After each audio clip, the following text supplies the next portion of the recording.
Welcome to another recording of the I Work For Me podcast. I'm Melina Lewis, and today I'm really excited to have a young lady called Sasha Findlay on the show. She is a writer. Woohoo! And she not only writes for herself and publishes her own books, but does it also in terms of publishing and designing for other people as well. So I know that some of you out there may be keen on either writing your own book or maybe memoir, and you want to know how to get it all done. So I'm super excited to have Sasha on the show, and I'm hoping that I can steal a few ideas from her too. So without further ado, I'm going to say welcome, Sasha, and thank you for being on the I Work For Me podcast. Thank you for having me. It's wonderful to be here. Oh, yay. I'm so glad to actually see you in person after all our kind of emails and contacts. Sasha, before we kind of get into the business of what you do, won't you tell us a little bit about your first memory as a young girl of what you wanted to be? So when I think because of my personality, I never quite settled on one thing. So when I was younger, it would change as the seasons change. So there was a time when I wanted to be a teacher. There was a time when I wanted to be a psychologist.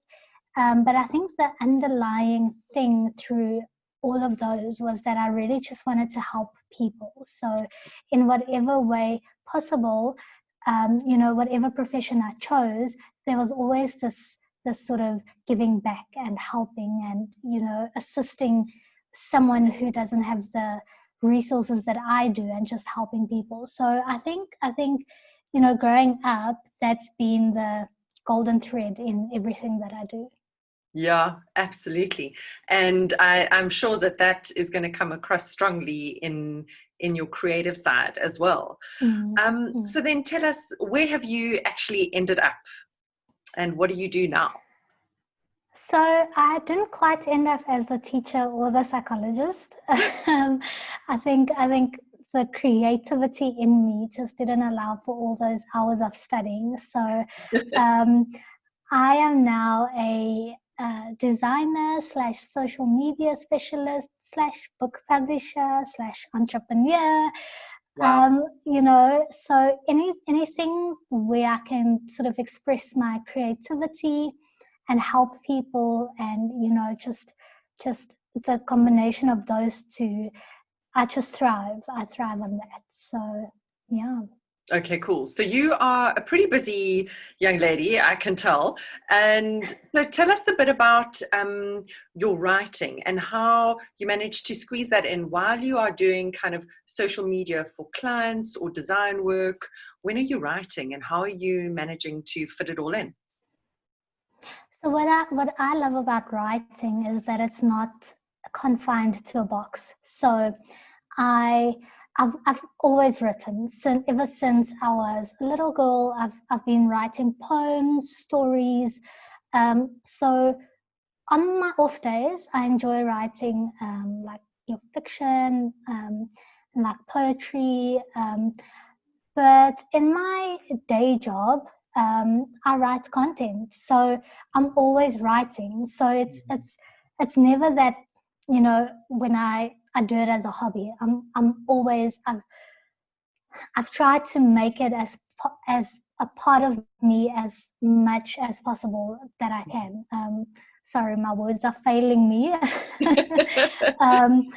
As I'm talking about writing, I'm like, my words are just nowhere to be found. But I've always tried to make writing part of my life throughout, so that it doesn't feel like a part of me that's missing wherever I am. So I want my day job to feel like something that I'm passionate about, which is writing. So I'm writing content, and in my spare time, or when I've got time, I'm writing my own fiction or poetry, and then I'm also helping other people with their writing. So my life kind of revolves around words, and I like it that way. Oh yeah, I couldn't think of anything better myself. It is wonderful. But it's so funny when you say that around kind of finding the words when you're speaking versus actually writing. It feels Mm, like it's such a different process, kind of when it comes to yeah, your hands, whether on the keyboard or through a pen. And yeah, the words, there are more words when you have to type it out than when you speak them. I don't know if it's maybe a verbal thing. So I totally am with you there, where I often stand and go, what's that word? But if I was writing, it would be so different. So yeah. so yeah, that's fantastic that you've managed to create multiple businesses around this kind of central theme of writing. So did you go and study to be a writer? Where did you start with your writing? So I didn't study writing at all. I've basically just taught myself over the internet. I mean, the internet is so vast and there's so much knowledge out there that it's it's it's quite possible for anyone to pick up any skill and, you know, teach themselves over the years. So I've kind of just refined my writing by taking free courses where I can, you know, listening to other authors, you know, getting tips and tricks from people within the industry. So basically, just absorbing as much knowledge as possible, and, you know, drenching myself in the writing community. And you know, that's like I've basically just been a sponge over the years and just absorbing as much as possible so that I can teach myself. Because, you know, many times I don't have the funds to go on a course or even have the time to do like a 1 year program. So it's really just been, you know, like getting into the internet and taking up as much info as possible. So over the years, I've, you know, and it works with levels. So it goes with, like, I've introduced myself to poetry and all the types of poetry, and then fiction and all the types of fiction, and, you know, and then starting my publishing journey, that has taught me so much more about, you know, not just getting the words onto the page, but what happens, like the journey of a book, you know, the journey of the writer and the reader. So all that has really, like, holistically shaped my writing.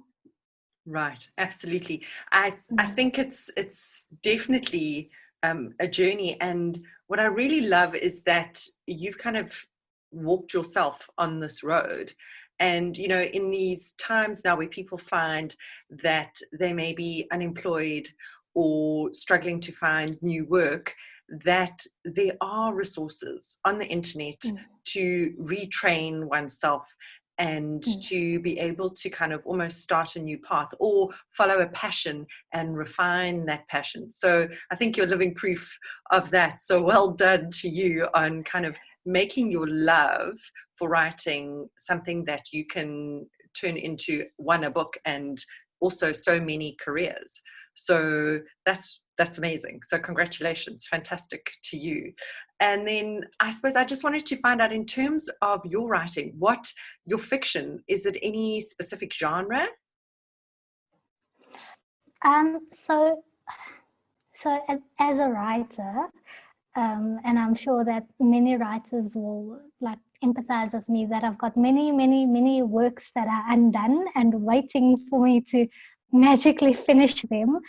Um, but the writing that I enjoy most is poetry, so especially modern poetry. Right. I also like romance, Mm-hmm. and I like to tie the thriller genre into my romance. So um, that's basically where I lean towards. I like the dark romance types of Mm. novels. So I've tried my hand at writing children's books, but I think because also, even though I am creative and imaginative, I think um, maybe my lack of motherhood or lack of parenting doesn't allow me to, you know, tap into a child's mind as much.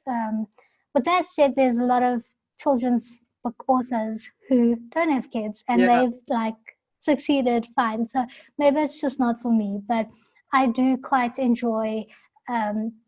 I'm a sucker for romance, so I'm a big romantic at heart. So I do enjoy the romance, but then I like the plot twist where something goes wrong or someone's not quite right in the head, or So that's where I lean towards, and it comes through in my poetry as well. So yeah. Oh wow. Okay, I am so curious. I want to know more. I will definitely have to read some of your stuff. It sounds so interesting. And apparently you have just published a book, is that correct? So Sasha, if you could just tell us a little bit about your publishing journey and why you decided to self-publish and how that process evolved for you. Okay, so I decided to self-publish because I have a self-publishing company. So I started that with the aim of helping authors who can't necessarily or don't have the means to follow the traditional publishing route. So we know that it's becoming increasingly difficult to go to big publishing houses and submit your manuscript and then go through like a 9-month process and then be so it was a way for me to help people who really want to put their work out there or to tell their story. And so I just figured, if you truly believe in this, then you should self-publish your own book. You Absolutely. can't be self-publishing for other people, but then go the traditional publishing route. So I truly believe in, I want to also work at reshaping the stigma that surrounds self-publishing, because it's a lot of people are like, but if it's self-published, is it really published, is it a real book? um, it is a real book. You are a real author, and it is publishing. So I basically, my journey then, it's taken on the self-publishing road. And so it starts with me basically just writing the book. Your first draft is never really your finished draft. So Yep. I, you know, I followed the process that I take all my authors on. So you write the manuscript, and then I've got editors that I work with. Okay. So independent editors who freelance, and so I have very close relationships with them, and I use different editors based on their personalities and the author. So Right. it's all a holistic approach. So it's based on what book you're writing, the author's personality, the editor's personality, my personality. So I make sure that it's a very fluent process. So after editing, then it goes into layout. So I personally do the layout. So I use my experience in graphic design, Right. and apply those skills together with the writing skills and make sure that the book is, the typesetting is correct, the layout is proper, all the front matter and the back matter are there. Um, and then we also design the covers. So once again, it's a holistic approach that I like to take, because I like to make the finished product look as complete and whole as possible. So sometimes when you do a cover at another place and you do the editing somewhere else and you do the layout somewhere else, there's a difference in styles that you can very much notice in the end product. So I also like to do the covers.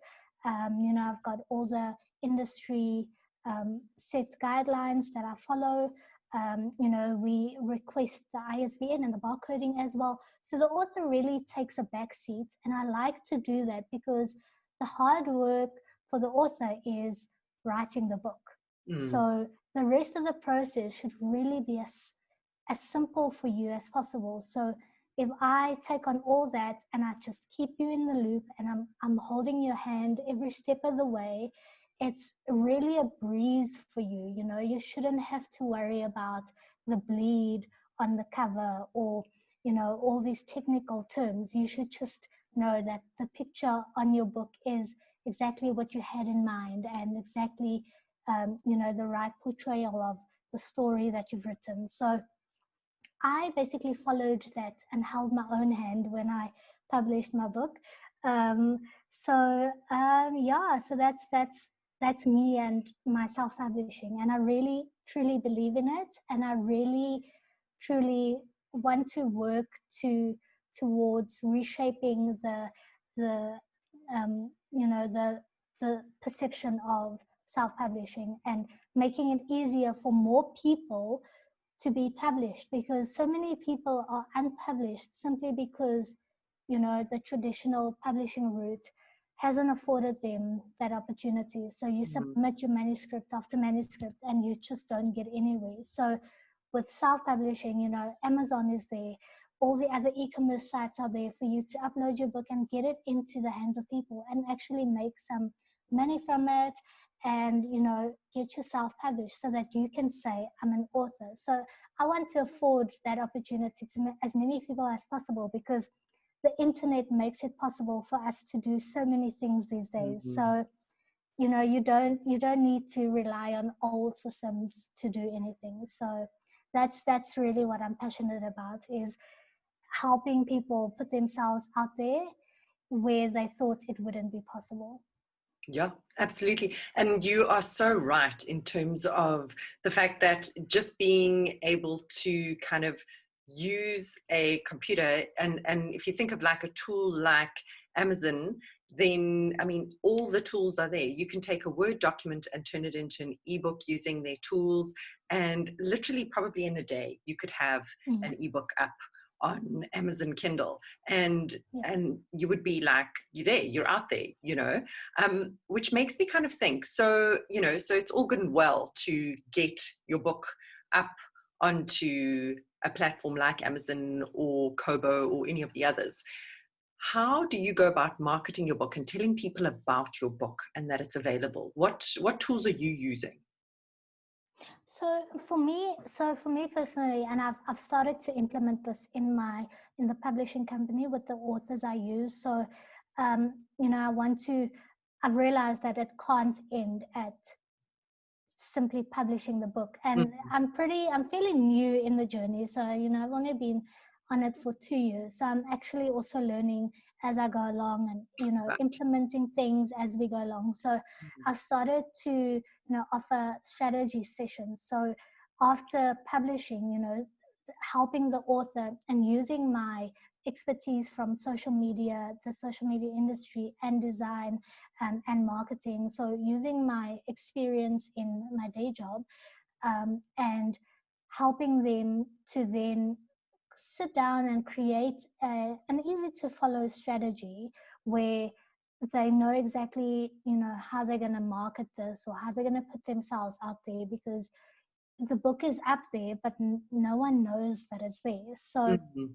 for me, you know, an email list is very important, because once, you know, social media is great, but the email list is so much more personal, and it's it's it's it's a database that you can contact someone directly, and it lives with you. So even if social media were to completely vanish tomorrow, you'd still have a list of people that you can contact. So an email list is very, very vital, and I like to implement that as a first base. So I like to use social media as the funnel for you to then build and grow your email list, where you can then, as the author, interact with your audience, with your readers, and, you know, go on a journey with them and explore yourself as an author as well. So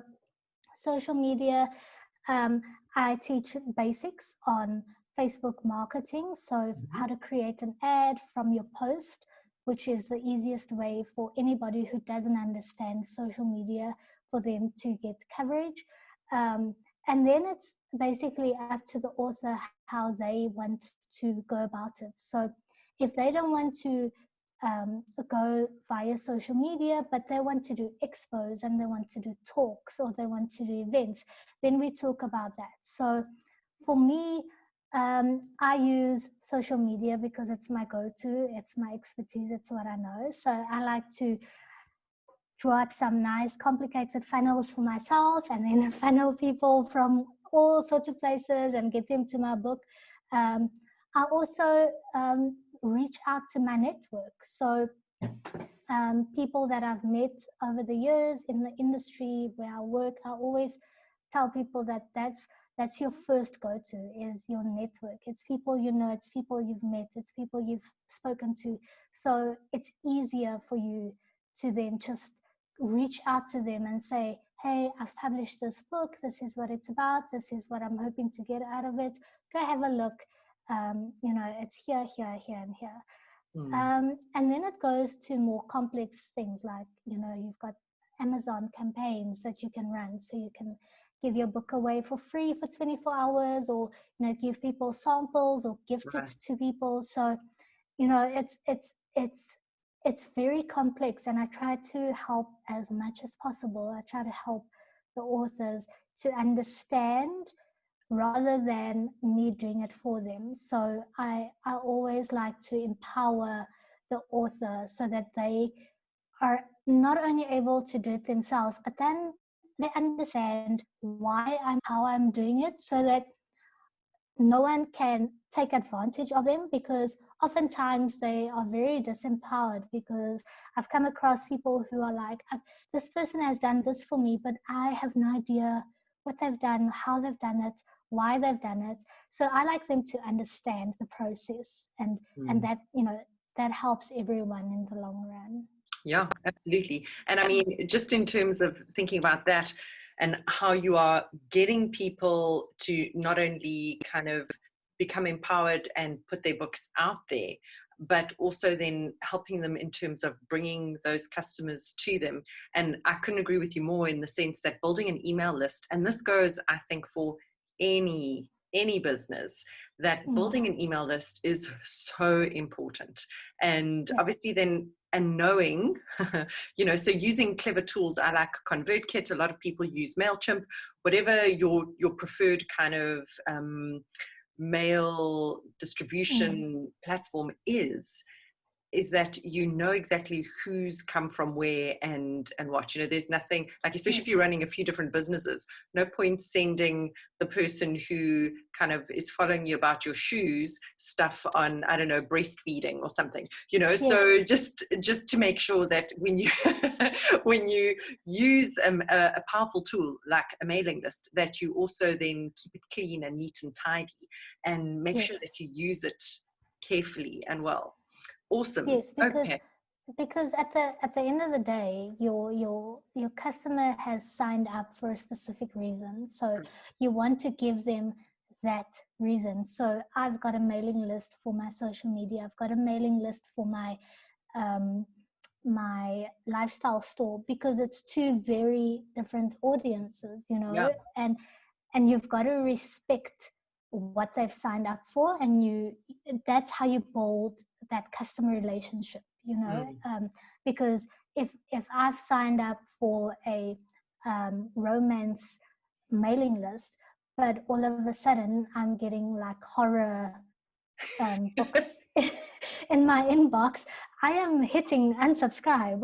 And then you've lost that contact, you've lost that person. So it's very, very important to separate your audiences, and to know that if you do want to change direction, to then let your readers know that, listen, I'm changing direction. If you want to stick with me and go with me on this journey, then please, you're welcome to stay. If not, please, you're welcome to unsubscribe, so that you also know that the information, the people that you're putting your information out there are receiving it well, and that it's useful for them. Because otherwise you're just making noise. You're not doing anything constructive.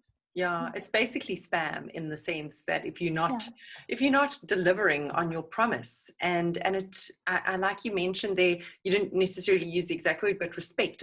It is about respecting your audience in the sense that, cool, they entrusted their address and their details to you in order to receive a specific something, and you need to respect them and deliver on that promise. So yeah, I think that is very, very true. Yeah. So thanks for pointing that out, and something for all of us to remember. I wanted to ask you, I mean, you've got all these businesses, and how is it that you came to having multiple businesses? I know we spoke about obviously writing being at the center of everything you do, and then kind of everything else pulling out from that. How did it come about that you started doing multiple different businesses? And what have you realized in that journey of creating all these businesses? What have you realized is crucial to maybe all your businesses or some of them? So I actually don't know. I feel that sometimes sometimes I feel like I got myself into a big old mess. Um, like, why can't you just stick to one job? But I really enjoy multiple outlets. So places where I can be different things to different people at different times. So I I'm a very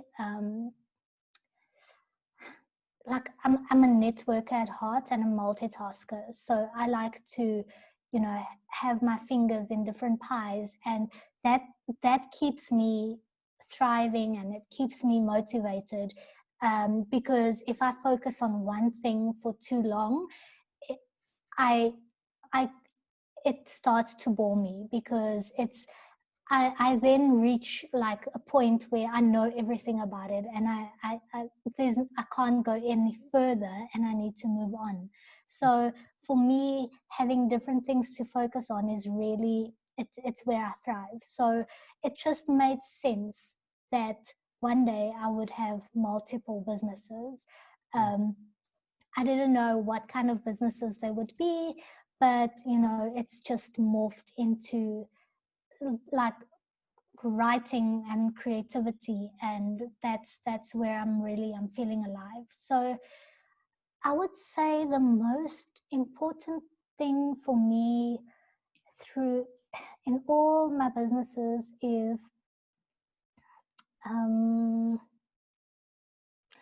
consistency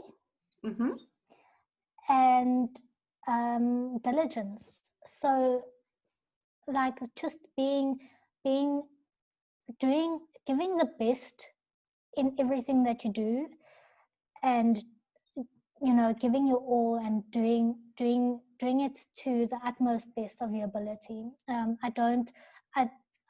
got a very strong work ethic, and I don't think that giving anything less than what you can should be anything like, you shouldn't do that. If you can give more, then give more. Don't do something just because it needs to get done. I like to go over and above on everything. So if you want a one-pager memo, I'm gonna give you the best one-pager memo ever, and I'm gonna give you added value on top of that. So for me, it's really just giving that extra all the time. Right. And then diligence and being true to yourself. So many times I've faked it till I made it. And but the thing is, at the end of the day, I made a plan to make sure that I know when the time comes that I actually know what I'm doing. So if something comes along and someone says, can you do this? And I'll say yes. And then I'll go and research and figure it out. But at the end of the day, don't say yes and then not do anything about it. So for me, it's very important that you stay true to yourself. So if you say, yes, I can do it, then I don't know how to do it right now, but in 2 weeks' time, when you come back to me, it will be done and I will know how to do it. So for me, that has also helped me in all the relationships that I've built in my network. So, you know, I like to think that if you meet anyone who's met me, they'll say that, you know, Sasha always goes above and beyond. And if she doesn't know something, she'll try to figure it out. And that's important to me. And that has been consistent throughout everything that I've done. Awesome. Well, I mean, and I think that is really one of the, if I may be so bold, one of the traits of an entrepreneurial spirit is that kind of thing. Someone described it as, you know, the entrepreneur is the guy who throws himself out of the airplane and doesn't necessarily have a parachute and kind of builds it on the way down, you know. and that kind of describes exactly what you're saying, where you say, yeah, sure, I can do that. But you actually then make sure that you can do it, even if you only have a hint of what it might actually be that you have to do. So I love that you are committed to actually making it work and solving a problem. And I think that really is part of it. It's problem solving, and it's that get go kind of, you know, oh, I'll just do it and make it happen. So yeah, good on you. And I'm sure that makes a lot of clients happy, because I know either as a client, when I ask someone something and they just look at you blankly and they go, can't do it, you know, and you just kind of like, really? In fact, I'll give a great example today, if I may be so bold. Today there were lights out in Cape Town, load shedding, and went to Noordhoek with a few friends for a coffee. And I'll call it a meeting, all right? Went to Noordhoek for a coffee meeting, and there was one place that had a hugely long queue for coffees because they had a generator. Then there were 2 or 3 other places, and the one said, "Oh no, we can't give you any coffee." And you know, the one woman said to me, she said, do you think that they can't even just like put on the gas stove and like make a bodum of coffee? Like, why can't you serve moer coffee with like condensed milk or something? Yes. Like just that blank, like, oh no, we can't do anything. And we were just like, what? But then the other place down the drag were like, no, we'll make some, you know, filter coffee for you. We can do that. Yes. So, you know, it just shows you that you can either kind of completely lose clients, sales, by just going, oh, I can't, you know, the rug's been pulled out from under my feet. Oh, woe is me, can't do anything. Yeah. Or like, hang on, wait, maybe we could do this, or we could do tea and hot chocolate or for you, you know, or like nothing. Just the plain no gets you absolutely nowhere and builds absolutely no loyalty. So yeah, good on you for that. And I think that is definitely a wonderful thing to pull across the various businesses that you've got running. So in terms of those businesses, are there any little hacks that you would like to share with people? So if someone was kind of wanting to start their own maybe online business, what would you kind of say is like, that's great, yes, get up, go, make a plan as you go along, but what would you recommend they also do? My biggest hack, and I love to say this, is you don't have to start from scratch. Everyone has done everything already. It's 2020. If you are looking for something, chances are that someone has done it, someone has succeeded in it, you know, or someone has failed, but they've put their learnings out onto the web for you. So you don't have to scratch your head. You don't have to start from scratch. You don't have to. It's okay to take ideas from people and places and things and turn them into your own, not copy and paste, but, you know, to draw inspiration and ideas from other places. You don't have to conceptualize and think about, you know, a product or a service or something from scratch. It's out there. If you want to be a virtual assistant, you know, you don't have to think about how am I going to make this work. There are website templates available, you know, there are go Google like a virtual assistant and go through their website and see how their process works, and then apply that to yourself. You know, it's so much quicker these days to get something up and going because of the information that's out there. So for me, the internet is my biggest friend. Anything I want to know, I just Google, and you know, it's there. So you don't have to start from scratch.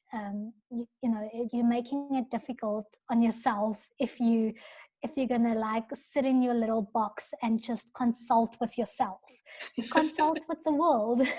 Exactly. You know? Yeah. Yeah. I couldn't agree with you more in that there is so much out there. And actually, I'm going to be so bold to say as like cut and paste. If that's Yeah. what it needs to do to give you the confidence to know that what you're doing is right or holds value, because we can take concepts that are developed in the US, the UK, or Europe, and you can actually take those concepts and you can apply them to South Africa with your own twist and with your own look and feel or whatever. But take a concept, absolutely, and bring it to life within a local context. And no one's going to kind of complain or say anything. Sure, obviously, you know, please, nobody go out there and infringe on copyright or anything like that.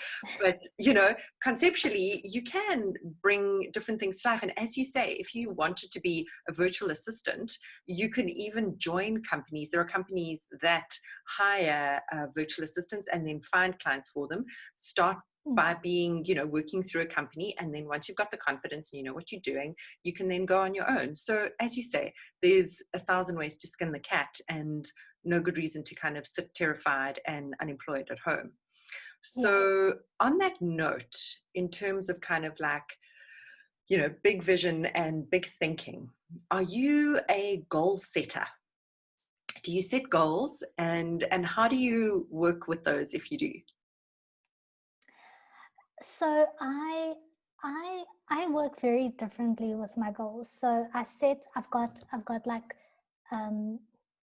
big vision goals. So for example, one would be to always have freedom in my days. So that for me would mean that I would never ever have a full-time employment job. You know, I would always be doing my own thing so that I can dictate my times. So for me, that's sort of a big vision goal, is to always have freedom, or like to you know, for me, that's the most important thing. That's why I started this journey, is because I wanted that freedom of self, so that I can do with my time what I wanted to. And then I've got sort of like yearly goals that I set. So I would say, for example, by the end of like within this year, I want to achieve this. But I wouldn't set a time. I would just slowly work towards it. And if it happens throughout the year, you know, it happens. I would work towards it, but I don't say like, on the 30th of September, I need to, you know, have done this or this or this. It's sort of just very loose and flowy. And if I reach it in time, that's amazing. If I don't, I still continue to work towards it, and I don't hound myself for not having done it that year. Or, you know, maybe it takes a little longer, maybe it's not the right timing, or maybe it's like it will be even better if I took 3 years to do it versus 1 year. So I'm very kind to myself in that aspect. And I've had to learn to be kind, because, you know, growing up, until I started like my own businesses, and I started, you know, learning this new aspect of maturity within business and within running your own businesses and working for yourself. You know, I've had to learn that if you're not kind to yourself, no one else is going to be. So, you know, if the world is already so harsh, if you don't reach a goal, it doesn't mean that you still can't reach it. You just haven't done it in that time frame that you thought would be sufficient. Right. So, you know, so it's just little things like that. So I do set goals, but for me they're very loose. They're very like, I want to do this and I'll work towards it, and when it happens, it's amazing. So I'm not, you know, I'm not set on timelines and deadlines. You know, my clients give me enough of those. That is exactly true. And I'm glad that that's how you operate. And I'm glad that you brought up kindness and kindness towards self, because I don't know about you, but in lockdown, I've been finding like everything moves for me very slowly. And I feel like I'm, you know, like I was banging my head against a wall for a lot of stuff. And then recently kind of just took a bit of a break and went, okay, we need to shift our mindset, and like times are tough and they're tough for everyone in everyone different ways, and you need to be kind to yourself, kind to everybody, and to realize that yes, things are going to take longer and be more complicated maybe, or more tedious, or whatever it is, but you will get there in the end, as you've said. And yeah, I need to teach myself that over and over again. I'm one of those people that rushes in, and then I'm like, make it happen, and then it doesn't. and then I go, it doesn't, the world is not going to end if this thing doesn't happen now. So yeah. the very wise words. Well done, you, that you figured this out like way before me. I have to relearn it every week probably. So good on that. So in that learning, does that come out of any kind of failures that you've had in your business? And, or if not, that's absolutely fine. But talk to us a little bit about any failures in your business that you've learned from and now have shifted how you work. Yeah, so I mean, I'm fairly new in the game. I've got friends who have been entrepreneurs for 20 years, and Wow. I'm always like, I hope I make it to there. Like the way I'm going now, like I don't know if I'm gonna survive, but I have had many failures, and I don't think you would be an entrepreneur or be self-employed without having, you know, failures along the way. I think it's what shapes you as a person. So for me, it's not so much reaching, like not having reached goals, but it's more about learning the ropes in business. Like I didn't study business. I didn't study, you know, I didn't go to like entrepreneurship school or like do any of those things. So for me, it's all like learning along the way. So my knowledge comes from my parents, who are both like entrepreneurs at heart. So my dad's always had his own business in catering. My mom has recently also started her own business in childhood development. So for me, it like that, it's inherent. But along the way, I've made mistakes where that influence the process of how I do things. So the first thing for me would be talking about costs for services. So when I started out, I was very eager to please, and I still am, but I also know the value of my services and the value that I bring to the table. So for me, you know, when I started out, I would try to first do the things so that I can prove to you that I know how to do this. And then I would suss out, you know, how much you're willing to pay. And then I would invoice. And, you know, it was very like, I'm very scared of talking about money or asking for money in return for my services. And you don't really know how to do that when you come out of like a full-time employment situation, because you just do your work for the month and then you get a paycheck. So you kind of don't have to say, listen, I've done this, this, and this, and I deserve this X amount for the value that I've given. So now I work very differently, and my clients appreciate it very much when we talk about the value and the costs up front, so that everyone is at ease, because money can be a very, very edgy topic for everyone, because first of all, the client is spending the money, so they've got that interest, and then you are spending your time, so it's a give and take.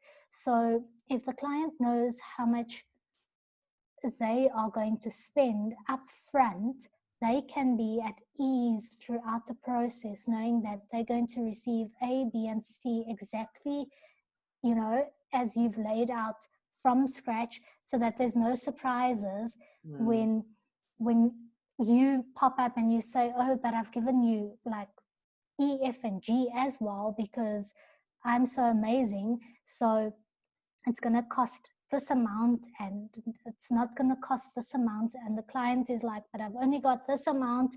So it for me, that's been my biggest lesson, is learning how to value myself, value my services, and respecting my client enough to talk about the money up front, and being transparent. Everybody appreciates transparency. I mean, I wouldn't be pleased if my bank, if I bank with my bank every month, and then all of a sudden at the end of the month they're like, okay, this is how much it was, just by the way. So it's all about transparency, and it took a lot of courage for me to do that, because I like to give. I'm a giver, so I don't like to ask. So the talk up front is a very big thing for me. If I could give you all my services for free, I would, but I need to make a living. And I think that is so valid, because so many people, we don't like to talk about money. We don't like to talk about money, with our friends. We don't like to talk about money, and it's often we're brought up to think that talking about money with other people is, very kind of like, frowned upon. You don't discuss finances with other people, kind of thing. Yeah. And so, but that doesn't bode well for discussing fees and costs with clients. And I think that's excellent advice, that one, to work on building your courage as an entrepreneur to lay out those costs upfront and have that bold conversation upfront, because you know your value. And that's so important, to know what you're bringing to the table, and then to be able to say, well, this is what I'm bringing to the table, and this is the cost. And cool, you're welcome to kind of say, and we can negotiate, but less money means less work, or whatever the case is. So yeah, I'm sure it was a tough journey, but I'm sure, and each time, as you say, must be, it's always tricky to talk about money with clients, but well done for getting there. That's great. Yes, and I've lost a lot of clients to that, because